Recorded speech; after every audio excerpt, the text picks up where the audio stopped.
Bonjour, Pierre Rimbaud de Robimska. On se voit aujourd'hui pour une revue de matériel. Au début, je ne voulais pas vraiment faire de revue de matériel, mais avec le confinement, on va en faire. Aujourd'hui, je vous présente le Spyderco Triangle Shopmaker. C'est un système pour aiguiser toutes sortes de lames, du couteau, l'hameçon, les ciseaux et autres. Le système se présente dans un boîtier en plastique qui est assez résistant. Il vient avec un DVD d'instructions qui vous explique plusieurs méthodes de vous servir de cet ensemble.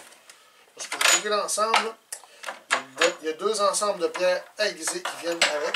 Une en céramique plus douce et une beaucoup moins douce. Deux protecteurs afin d'éviter de vous couper la main. Et le système qui a deux choses dans le. Nous, on va aujourd'hui utiliser celui-ci. Là, on referme le couvercle. On va placer les pierres en céramique. Je crois que pour aujourd'hui, peut-être que juste ceux-là, ça va faire. On va voir. Ainsi que le protecteur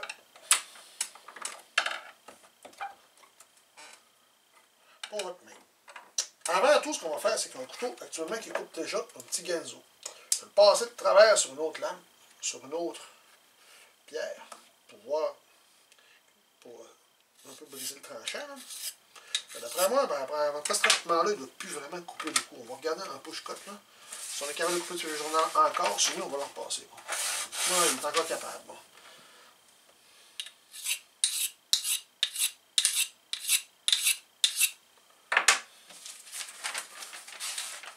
Le couteau ne coupe plus. Comme vous pouvez voir, ça ne mord plus, ça ne déchire plus.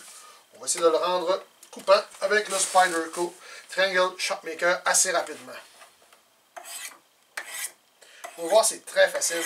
On regarde la lame à 90 degrés droite, on y va comme ça. Je ne suis vraiment pas un professionnel de l'affûtage de couteau, mais avec ça, mes couteaux deviennent tous rasoirs assez facilement.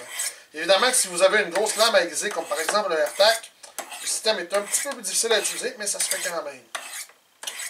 On va le passer 40-50 fois de chaque côté sur la pierre qui est quand même relativement douce, voir si je vais réussir à enlever les dommages que je viens de causer. Je pense qu'avec les dommages que je viens de causer au couteau, on va commencer avec la pierre la plus rough, après ça on ira sur la fine, mais ça ne devrait pas être trop long, d'après moi 5 minutes maximum, puis le couteau va trancher comme il tranchait d'origine.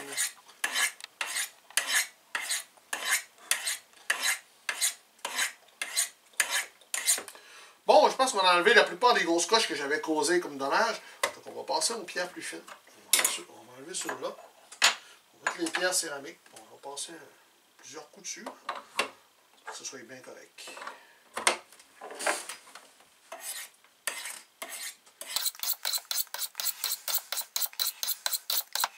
On va regarder voir ce qu'on est capable de faire en push-cut après avoir massacré le couteau. Et il n'est pas pire encore. Il n'est pas parfait. Comme vous voyez sur le papier journal, c'est aussi fin qu'une facture du papier d'annuaire. C'est quand même... Il n'est pas parfait, mais pour 10 minutes de travail, là, considérant qu'il était même plus capable de couper du papier ordinaire tantôt, il manquerait encore un petit peu. Mais je vais travailler sur la lame hors vidéo, mais pour vous démontrer l'efficacité complète du Triangle Shopmaker. Je ne suis pas un professionnel de l'affûtage, mais vous voyez en 10 minutes quel genre de résultat qu'on a atteint avec une lame qu'on avait complètement détruite avant. Pour en revenir à la pierre que j'ai utilisée pour endommager le tranchant, c'est une Fall Knife DC3. C'est une maudite belle petite pierre qui est pratique à traîner dans votre sac à dos pour aiguiser sur le champ. Je vais passer d'un côté qui est en carbure, donc pour enlever les grosses coches, c'est merveilleux. Puis l'autre côté, il est très doux, c'est vraiment une céramique. C'est sûr que c'est pas une grosse pierre, mais dans un sac à dos, même quasiment dans vos poches, en fait, dans un coffre à pêche, c'est une maudite belle petite pierre. Plus dispendieuse que certaines, mais vous ne la couperez pas là, avec un acier qui est plus dur. Certains qui existent des systèmes plus efficaces, plus compacts peut-être, mais pour moi, celui-là est vraiment optimal. Et je ne suis pas un adepte de pierre japonaise, qui coûte aussi une fortune de toute façon. J'adore ce système qui, pour moi, à la maison, qui a rendu tous mes couteaux tranchants comme des rasoirs.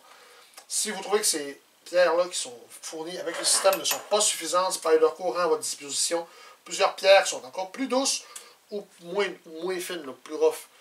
Donc, vous pouvez compléter votre système avec ça.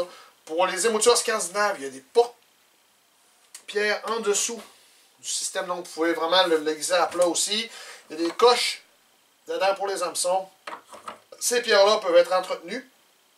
Vous voyez, je ne sais pas si on peut le voir à la caméra, on voit qu'il y a du métal rentré dedans, donc ils sont moins efficaces.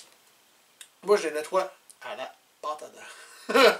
C'est ridicule, mais avec une pâte à dents, en frottant, ça ne brise pas la pierre, puis ça nettoie. C'est un système que j'ai utilisé avec plusieurs types d'acier, qui soient inoxydable ou pas. 1095, ça a très bien fait. Du S30V, ça a très bien fait. Le 440 sans aucun problème. 813 MOV, j'ai des couteaux en D2, j'ai aiguisé là-dessus aussi.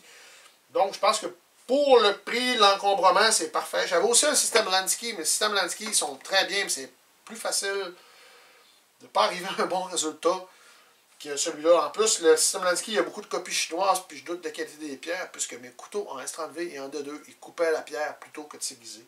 Avec celui-là, j'ai pas eu ce problème-là, j'ai pas réussi à couper les pierres encore. Fait que si vous aimez la vidéo, encore une explosion de pouces bleus. Puis abonnez-vous à la chaîne, merci.